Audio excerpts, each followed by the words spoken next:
I am absolutely buzzing about the Champions Cup final. So let's talk about it. We've got the teams announced. We've got the two best teams in Europe in the competition. Some of the greatest players on earth. It is all set to be an absolute blinder. A rematch of last year's final in Dublin.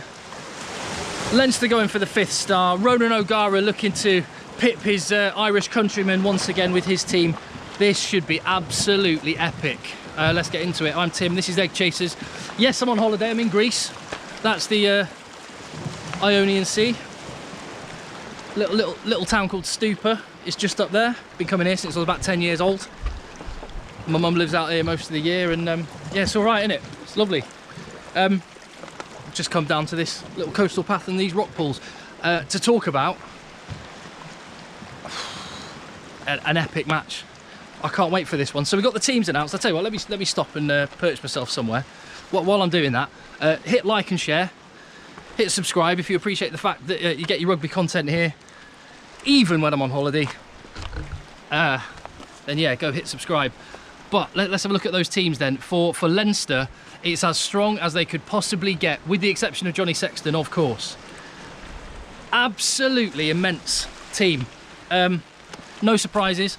There's a couple of positions where you can kind of go, well, there was a decision to be made in terms of selection. Frawley or Harry Byrne on the bench. Ross Maloney getting the start.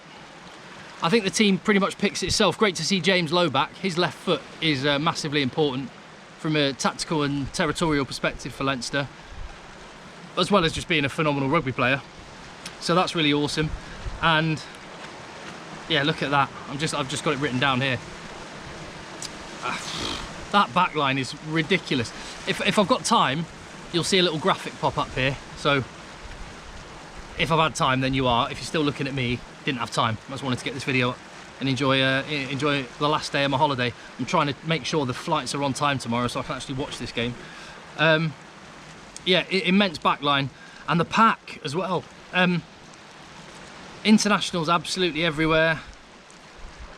And then you look at that La Rochelle team and it's exactly the same. Big players that have had injuries this season, much like Robbie Henshaw for Leinster, Jonathan Donty for La Rochelle.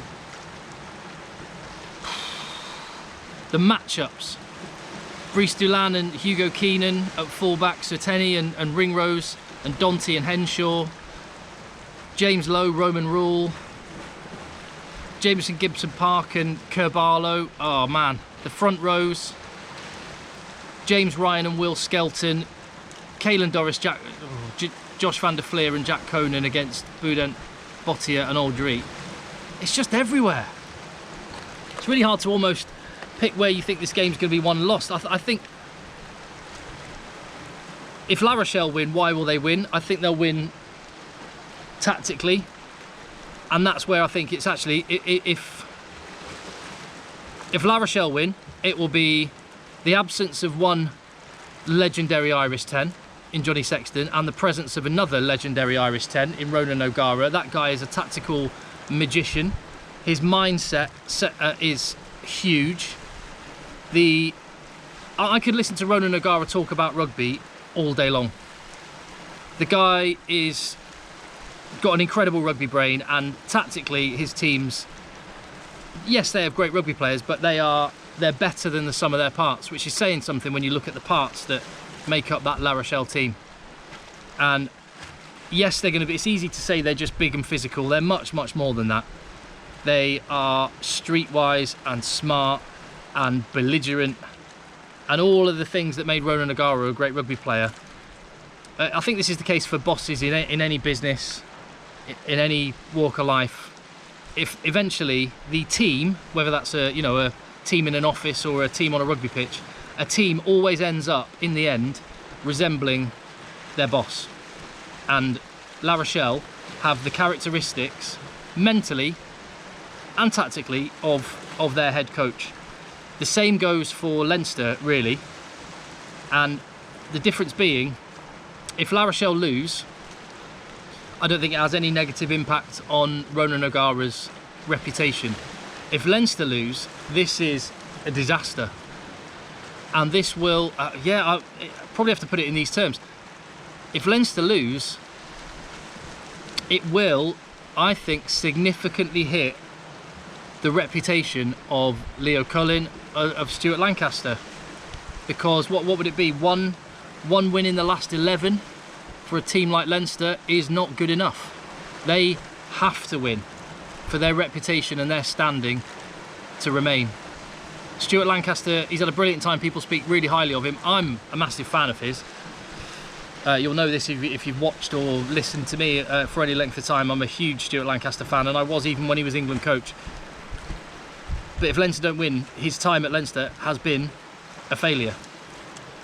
Those are the stakes. Andrew Porter was talking in the week about how, you know, off the back of the defeat to Munster in the URC, well, you know, yes, we're disappointed to lose, but no one counts the number of URC titles on your jersey. It's all about the 5th star.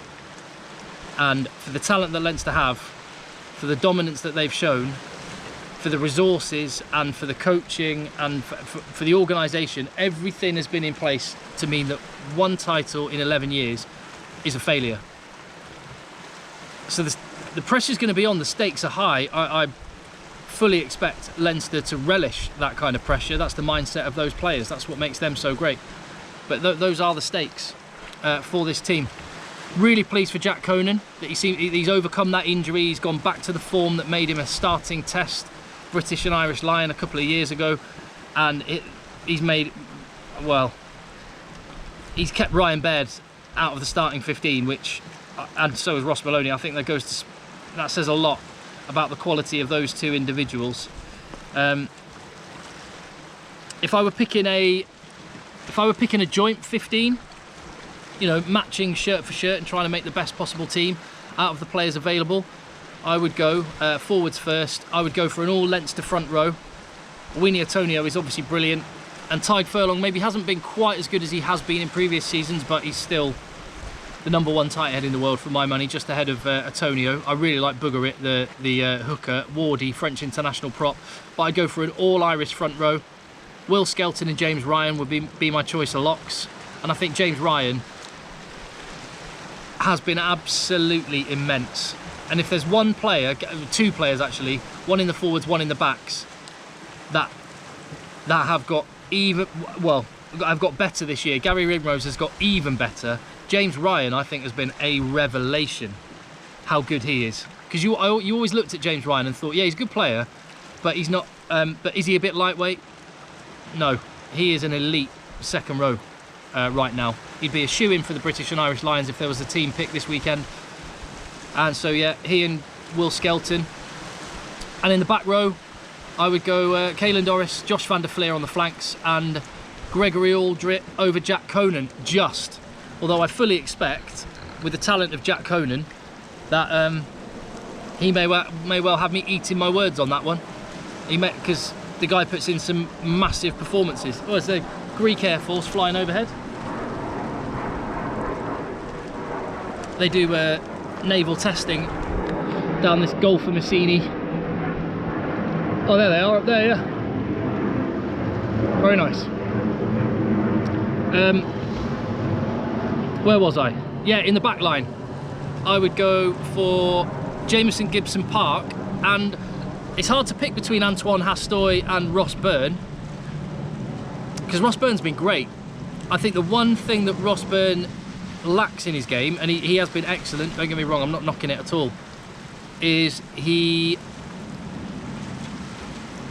think he doesn't have that extra 5-10% of, I don't know whether it's bravery. I was about to say bravery, maybe that's not the right word, but whatever it is that Johnny Sexton does, he has that extra bit over Ross Byrne, the ability to take the ball right to the line. Like, Johnny Sexton will sacrifice himself and his own body. Well, I mean, he's injured, which tells you that. He'll sacrifice his own body for the team, and that at the very highest level makes a huge difference. Johnny Sexton will go right to the line. Ross Byrne, I think, sometimes shies away from that, and against a really good defence and a really good team, that may limit the points that Leinster are able to score, potentially. And what was it? Was it 3 tries to 0 in the game last season? So that is one little question mark I've got above my head. Can Ross Byrne open up a really well organised, belligerent La Rochelle defence. And I think no Johnny Sexton, just for that alone, is absolutely massive, because Johnny Sexton, the way he squares up his opponent, takes it right to contact and then puts someone through, is just a difference maker. So I'll probably go for Antoine Hastoy just at fly half.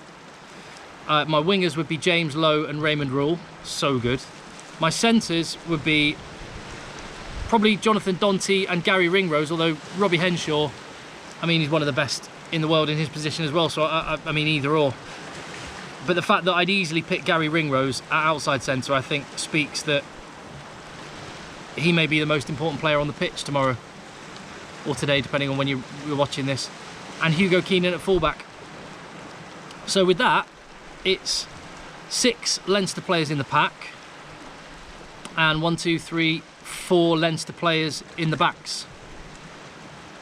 10 out of the 15 being Leinstermen. However, I think the biggest difference between last season and this season is the fact that Leinster have got more power on their bench. Jason Jenkins, Ryan Baird, Ala Latoa, and I think that's possibly where they lost the game last season, and for that reason I don't think they're going to make the same mistake twice. I don't think La Rochelle will be able to claw their way through the game at the very end, and I'm expecting a Leinster victory. Let me give a prediction on a score. I think the conditions are meant to be quite good, so I'm going to go Leinster 26, La Rochelle 18. Maybe a 1-score game. La Rochelle 19, 26-19. Oh, a little crab. Only a little dinky one. Actually, I'm going to talk of crab. That's making me hungry. I'll go and get some food. If you appreciate the fact I'm bringing you this content, even when I'm on holiday, that is my commitment to you. That's my commitment to rugby, to this Egg Chasers channel. I'd really appreciate your subscription, your likes, your shares, and your comments. I hope you enjoy the game tomorrow. I'll try and do a video on full time, as long as I'm back and able to watch the game live. I'll see you soon from Greece. Signing out for now.